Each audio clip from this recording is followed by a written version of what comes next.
Today's video is brought to you by Squarespace. Stay tuned until the end for a special offer.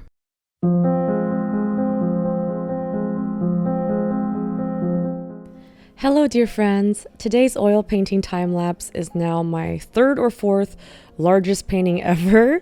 This piece measures 32 by 48 inches and it's so big that I owe my adjacent classmates an apology for taking up so much room during our live model sessions.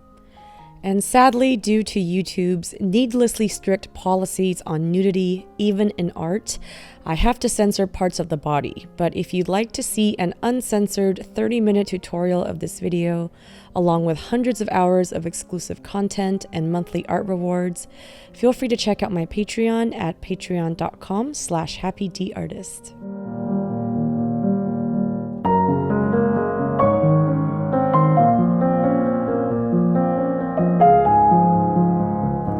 But a fun new twist on this time lapse that makes it different from my other pieces is that I asked my teacher to start the painting for me after I finished blocking in the figure in the underpainting.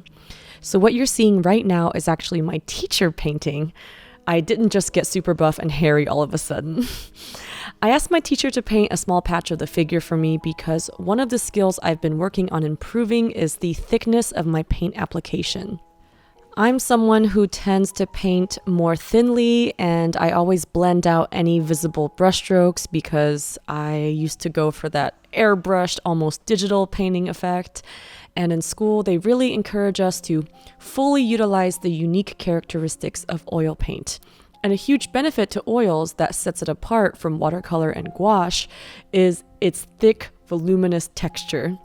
My teacher keeps telling me to not shy away from laying down thick globs of paint and letting the brushstrokes stay visible, as I am someone who tends to airbrush my way through a piece. So to help me improve on that front, I asked my teacher to paint a small section for me using the thick, juicy paint application that he always talks about. And then for the rest of the piece, I could try to emulate it.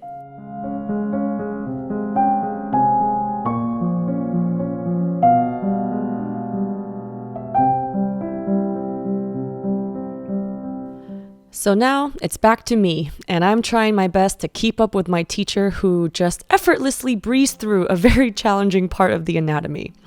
By looking at how much volume and texture he has on his patch, it helped me visualize the degree of volume and texture I needed to continue applying to the rest of the painting. Sometimes when I watch my teacher's painting demos on his own pieces, I'll return to my easel hoping I could emulate his technique, only to find myself accidentally falling back to my old habits. But with his paint literally on my panel, staring me right in the face as I work, it was a constant visual reminder of what I needed to do. Plus, it helped me push myself to paint better in general because I didn't want someone to look at my painting and think, oh wow, that shoulder your teacher painted looks really good, but the rest of the body just doesn't measure up.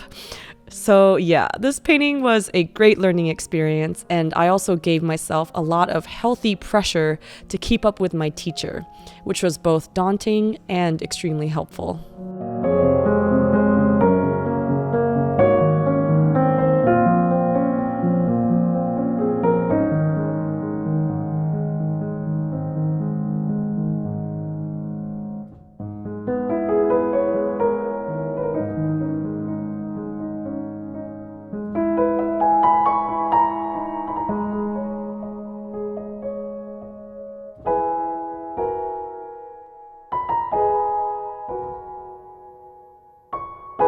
Sometimes with art, it's important to lean into the things that scare us the most.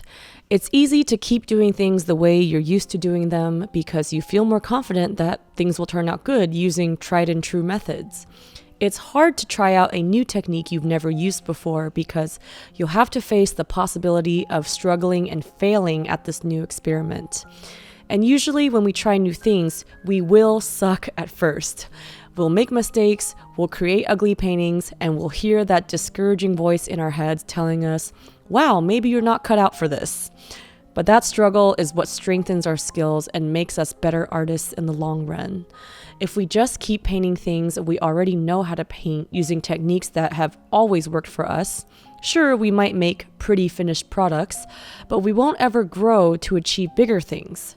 Only by willingly putting ourselves into the vulnerable headspace of trying something new, failing at first, and then continuing to practice until we fail less and less, will we gain the experience necessary to one day no longer fail at it at all. It's a scary but necessary process of putting ourselves out there, knowing we will fail, and persevering through that failure anyways in order to one day succeed.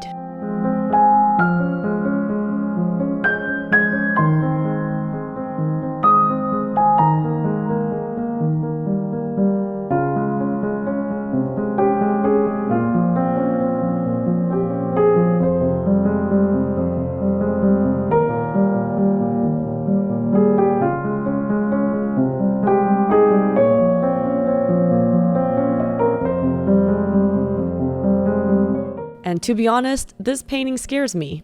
It's not only huge, but I'll be trying something with the environment and concept that I've never tried before. But I'll be saving that surprise for part 2 of this video coming out next month, so stay tuned for that. And that about wraps up today's video. Sorry to end it on a somewhat of a cliffhanger, but thank you all so much for watching and listening to me ramble. I hope I was able to make some sense.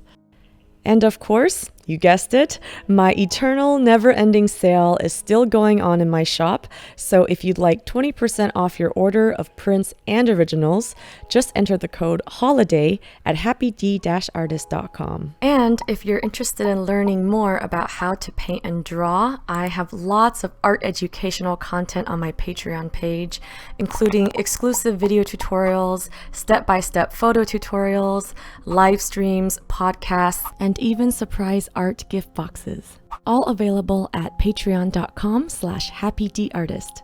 I'd love to have you join my Patreon family. I wanted to quickly thank Squarespace for sponsoring this video and for supporting my channel and the art community.